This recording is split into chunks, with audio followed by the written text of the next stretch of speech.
Hello friends, welcome back to Prabhu Priyanka kitchen. இன்னைக்கு நம்ம பார்க்க போகிறது தக்காளி ரசம். வாங்க எப்படி செய்யலாங்கிறத பார்க்கலாம். நான் அடுப்பில் ஒரு பேன் வச்சுருக்கேன். இல்லை 2 கிளாஸ் தண்ணி ஊற்றிருக்கேன்.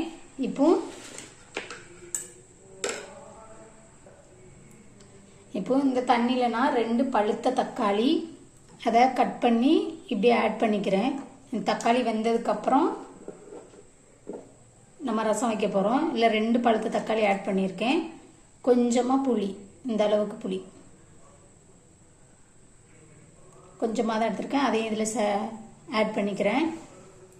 இப்போ இது நல்லா கொதித்து தக்காளி இந்த தண்ணியில் வெந்து வரணும்.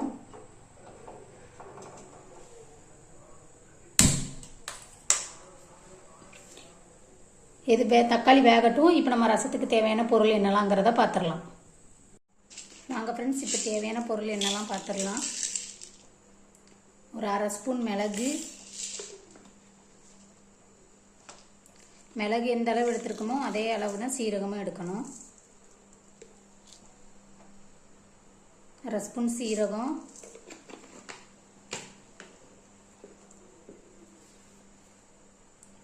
ஒரு 4 சின்ன வெங்காயம். சின்ன வெங்காயம் சேர்க்குறது ரொம்ப நல்லது. சளிலாம் இருந்துச்சுன்னா கொஞ்சம் சளி இறக்க உதவும்.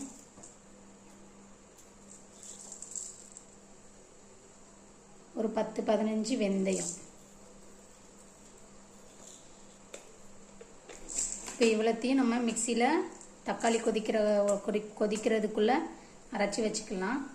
அப்புறம் நம்ம பார்க்கலாம். தக்காளி நல்லா வெந்துருச்சு. இப்போ நான் ஸ்டவ்வை ஆஃப் பண்ணிக்கிறேன். ஆறுனதுக்கப்புறம் தக்காளியை நம்ம பிசைஞ்சு விட்டுட்டு தாளிக்க போகிறோம். ஆறட்டும்.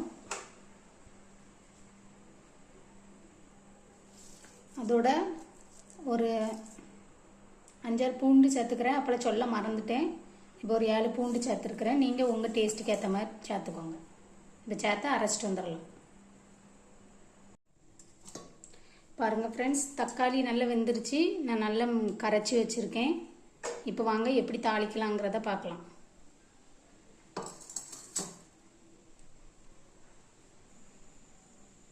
பாத்திரம் வச்சுருக்கேன். பாத்திரம் சூடாகுது. இப்போ தேவையான அளவு எண்ணெய் ஊற்றிக்கலாம்.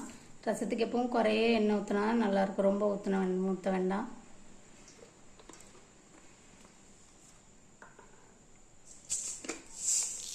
எண்ணெய் சூடாயிருச்சு. இப்போ கடுகு போட்டுக்கலாம்.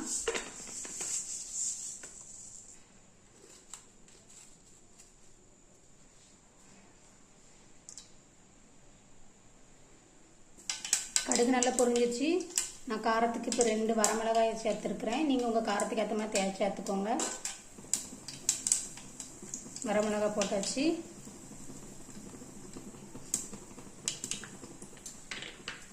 இப்போ நம்ம மிக்சியில் ஏற்கனவே மசாலா அரைச்சி வச்சுருந்தாலும் அந்த மசாலாவை நான் சேர்த்துக்கிறேன். இதில் என்னெல்லாம் போட்டிருக்கோன்னா 1/2 டீஸ்பூன் மிளகு, சீரகம், 6 பூண்டு, 4 சின்ன வெங்காயம். சிம்மில் வச்சுக்கோங்க.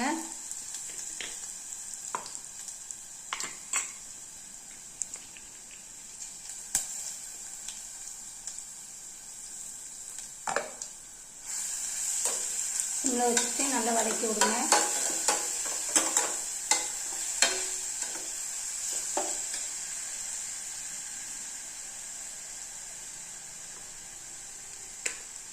இப்போ மஞ்சத்தூள்,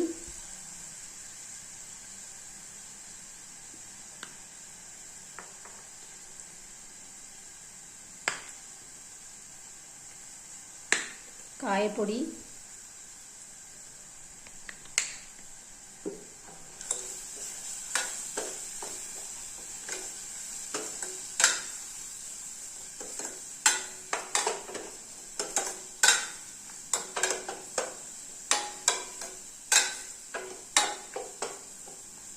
நல்லா வதங்கிட்டு இந்தளவு வதங்கினா போதும். இப்போ நம்ம கரைச்சி வச்சிருக்கிற தக்காளியை ஆட் பண்ணிக்கலாம்.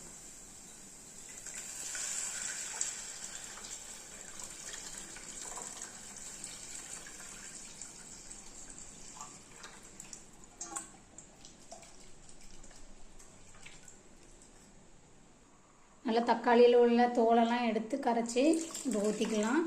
அவ்வளோதான். தேவையான அளவு உங்களுக்கு தண்ணி எவ்வளோ வேணும்னு பார்த்துட்டு இந்த டைம்லேயே கொஞ்சம் தண்ணி சேர்த்துக்கலாம். எனக்கு இந்த அளவு போதும்.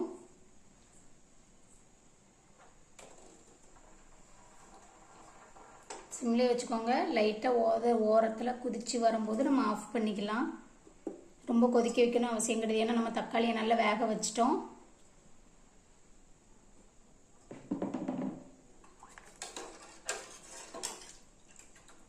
இப்படி செஞ்சு பாருங்கள், ரசம் ரொம்ப டேஸ்ட்டாக இருக்கும்.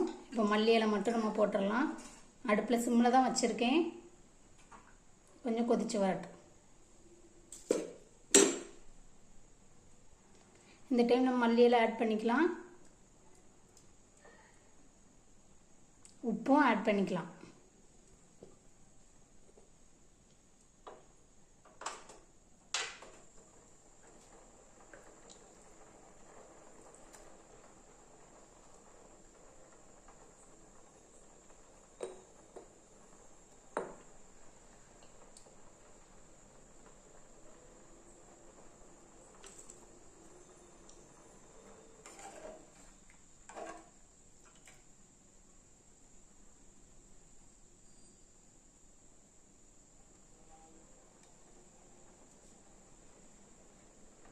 லைட்டாக ஓரத்துலலாம் கொதிச்சு வருது. நம்ம இந்த டைம் ஸ்டவ் ஆஃப் பண்ணிக்கலாம்.